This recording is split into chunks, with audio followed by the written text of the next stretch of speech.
Assalamualaikum warahmatullahi wabarakatuh. Oke, selamat pagi semuanya. Apa kabarnya hari ini? Jumpa lagi dengan Bu Ayu di sini ya. Hari ini kita akan belajar kembali dan tetap semangat. Oke, sebelum kita belajar, yuk kita baca doa terlebih dahulu agar belajarnya lancar ya. Bismillahirrahmanirrahim.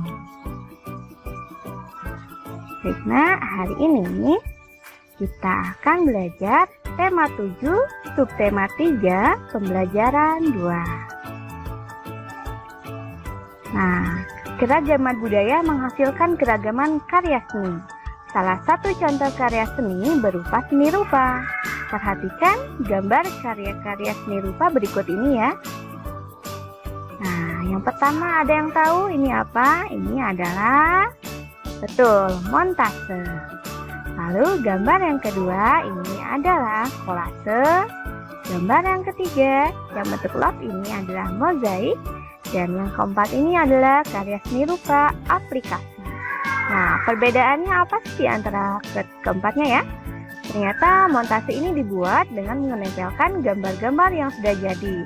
Seperti pada gambar ada gambar dinosaurus, ada gambar Monas, ada gambar gunung, ada gambar rumah. Nah, ini gambarnya sudah jadi. Kita tinggal ambil, tinggal potong di majalah-majalah ya.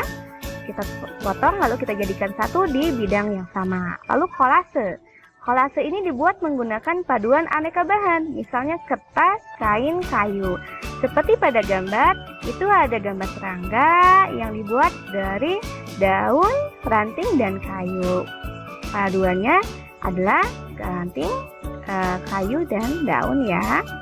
Lalu mozaik. Nah, mozaik ini sebenarnya hampir sama dengan kolase, namun mozaik ini dibuat dengan menempelkan potongan bahan-bahan yang sejenis. Jadi misal kalau kamu menggunakan kertas, kita gunakan kertas semuanya dalam mozaik. Ketika kamu menggunakan kaca, berarti semuanya akan berbahan kaca. Kalau mozaik hanya satu jenis bahan ya. Lalu aplikasi. Nah, aplikasi ini dibuat dengan menempelkan suatu bentuk dari bahan tertentu. Karya aplikasi banyak terapkan pada kerajinan kain. Oke, di sini ada contoh-contoh karya aplikasi. Ada baju juga di sini ya. Baju ini tadinya polos, lalu kita tempelkan dengan karya seni aplikasi dengan kain perca dan bahan flanel. Ada gambar rumahnya, ya ada pohonnya. Nah, bagaimana sih cara membuat karya aplikasi? Yang pertama, siapkan bahan untuk aplikasi, misalnya kain atau kertas berwarna atau kertas bekas kalender ya, supaya tebal. Lalu rancanglah gambar pada selembar kertas sesuai dengan tema yang dipilih. Yang ketiga, potonglah kain atau kertas menjadi bentuk tertentu, misalnya daun, bunga, binatang, atau bentuk-bentuk lain sesuai dengan gambar rancangan. Lalu yang terakhir, tempelkan potongan bentuk tersebut pada benda yang akan dihias. Tempelkan menggunakan lem atau dengan menjahit jika aplikasi menggunakan kain. Menemukan informasi dalam teks. Salah satu cara membaca yang baik ternyata adalah membaca dalam hati atau tidak bersuara.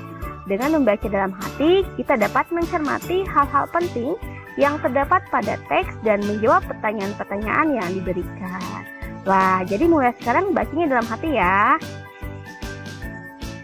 Oke, sekarang kita akan menjelaskan gaya gesek dan kegunaannya dalam kehidupan sehari-hari.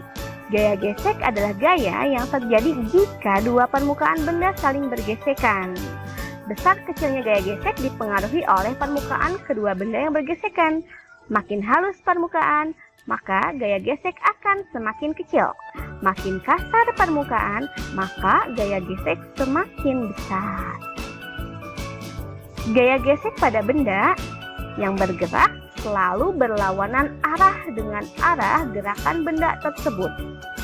Nah, kita lihat di sini ada yang sedang bermain sepatu roda.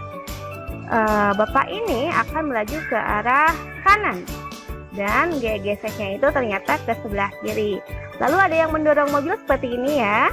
Mobilnya akan melaju ke kanan, atas, dan gaya geseknya ke bawah atau ke kiri ya. Jadi selalu bergerak berlawanan arah.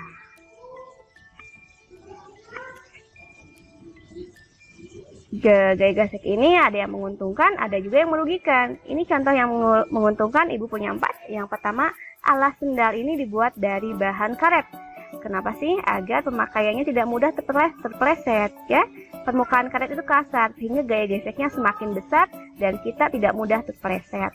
Lalu ada sepatu sepak bola diberi pul di bagian alas untuk memperbesar gaya gesek agar pemakaiannya tidak mudah terpeleset juga. Lalu siapa yang punya sepeda? Ayo. Nah, gaya gesek terjadi juga pada rem sepeda loh, yaitu untuk memperlambat laju sepeda sehingga kamu bisa berhenti.